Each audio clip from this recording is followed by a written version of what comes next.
Well, before I even start this video, I can't even move because I've got so much stuff. So let's tidy up and I'll show you what I have to show you today. Ooh. Right, well now that we've cleared space, I can show you what it is. It's a Vax Air Reach. Not to be confused with the one I got in part exchange last week. So, who's ready for story time? Cast your mind back nearly 2 years ago now. Oof, done a lot in 2 years. And think of my dad's work colleague's Vax Air Reach. Well, here it is again. You'll remember that nearly 2 years ago, my dad's work colleague sucked up one of his son's dinosaur toys. And yes, dinosaurs are a growing threat to vacuum cleaners, so we all need to be careful. Excuse the banging, by the way. So, here it is again, and it was the same thing. The brush roll must have stopped working, but he remembered about the brush bar reset. Shout out to Kevin. So he pressed the reset button and voila, it must have worked. Voila, sorry, get my French right. And it must have started working again, but he wants it cleaned and serviced and whatever else. Now, I think I cleaned it up a little bit 2 years ago, but I was nowhere near as good then as I am now. So it has its stretch hose, which doesn't look damaged, looks a bit dirty though, so we'll give that a wash. Let's try and get it out of there. There we go. It's also got the main hose, obviously, which is a tiny little bit distorted, but that doesn't affect it really.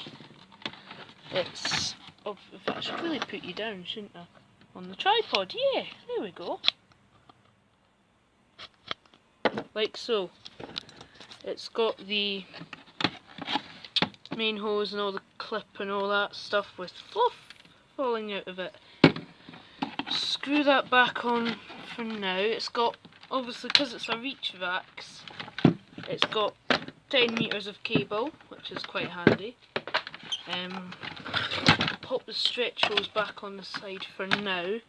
It doesn't have the 3-in-1 tool. I haven't got any of those, and they're actually quite pricey to buy. I looked up how much it was to buy one. It was actually more than I thought it would be, but never mind. I don't know if he'll want another one. He might have it. Don't know. Let's have a look inside the filter, which already looks a bit dusty. Taking it off. There, let's pull this up. Oh! That's maybe just a little bit minging. Nice, so I'll vacuum that off in a second. In here is pretty fluffy and hairy, but not too bad. In fact, earlier on today I was actually washing the Vax Air Reach Cyclone from the other one, the part exchange one, and it's washed up okay. So we'll just pick some of this fluff and hair out for now. So we'll strip this one apart obviously and wash it all and get it all spotless. Let's pull that out. So I'll go vacuum off the filter. We'll check this one as well actually while we're here. Not bad. Just average really. We'll leave that for now. That doesn't need washed. And yeah, I can't really see what I'm filming because I managed to smash my phone screen last week. So after a bit of sellotape it sort of works for now. I need to get a new screen obviously. But I'll go vacuum the filter if you give me a few seconds.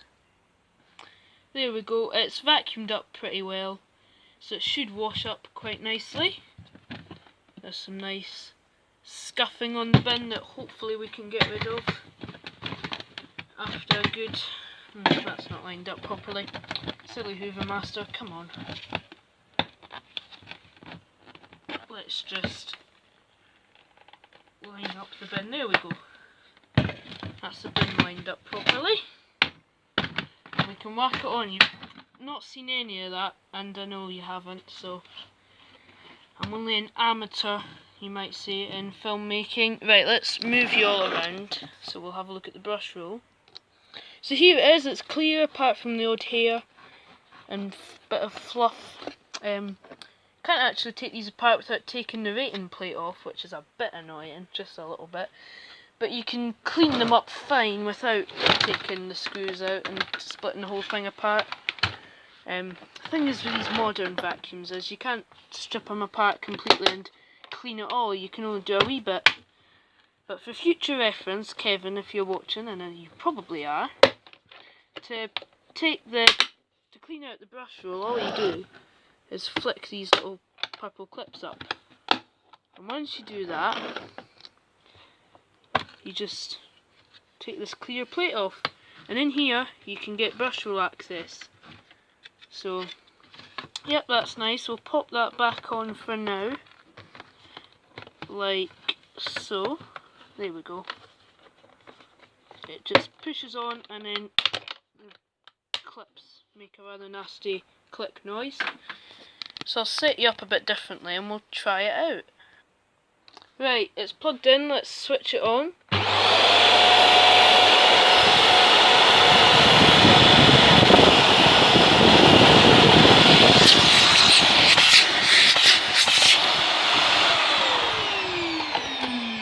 Smells a bit carbon dusty when you switch it on, but it works. Let's sort of set you up in a way that you might be able to see the floor actually as we use this. In fact, no, let's not, that's a bad idea. We'll do it the good old fashioned way of just holding you. Come on, tripod, there we go. So let's get you on the floor and we'll try it out on the carpet, see what happens. Ooh. Right, let's just pull the handle up with one hand because I'm talented. There we go.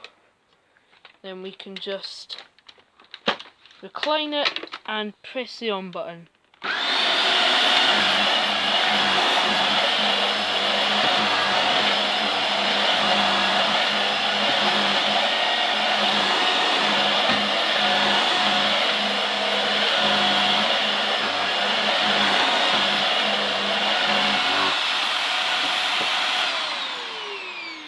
Not bad. Because they're so lightweight, they don't really grip the carpet. Still a bit clean in there. Maybe a bit of weight on the floor head and it might work a bit better, but they're okay. They're oh, that actually goes toilet there. Alright, let's read this. The lightest full-size multi-cyclonic upright in the world. Blah blah blah. 6-year guarantee. Wow. But that is quite good. Not a lot of vacuums give you a 6 or more year guarantee. Dysons usually have 5. Or 2 on their cordlesses. I know my Sebo down there has a 5-year guarantee. Pneumatic have 2. In fact, Dysons, fun fact, Dysons, probably these Dysons here, they would have had a 2-year guarantee. Because I know up till about the DC-14, the earlier DC-14s had 2-year guarantee, and the DC-08s had, well, some of them had a 2-year guarantee. Of course, they must have changed it in, like, a few years after they started making them, because this DC-07 from 2008 has a 5-year guarantee. So it's a bit of a mystery when exactly they gave you a 5-year guarantee, but it was probably about 2008. So anyway, I'll maybe be a little bit cheeky and run this around at the house, and then we'll strip it apart, give it a good clean up, and then yeah, job done really. Not a lot to do really, because it's been well looked after by the looks of things. Well, the filter was a bit bleh. Of course, these are quite easy to take apart. There's just some screws in the top that release the cones, and then there's a few screws in the actual shroud that takes the cone off. The hoses will get washed. This will all get cleaned out. Just a service really. So thank you very much for watching. I will try my best to make an after refurb video. Not really refurb, service, clean, whatever. Try my best. I can't promise anything. It's still in good condition. I suppose that's good, because it is nearly 2 years, well, it will be about 2 years old. Because I did have these old DC-08 that blew up. And of course I was a bit rubbish a few years ago and I didn't really want to replace the motor on it. Which is a bit stupid, because that would have been the best option, but never mind. He's happy with his Air Reach, I think. Yeah. Thanks for watching. I'm going to end this now before I start ranting on for another 10 minutes.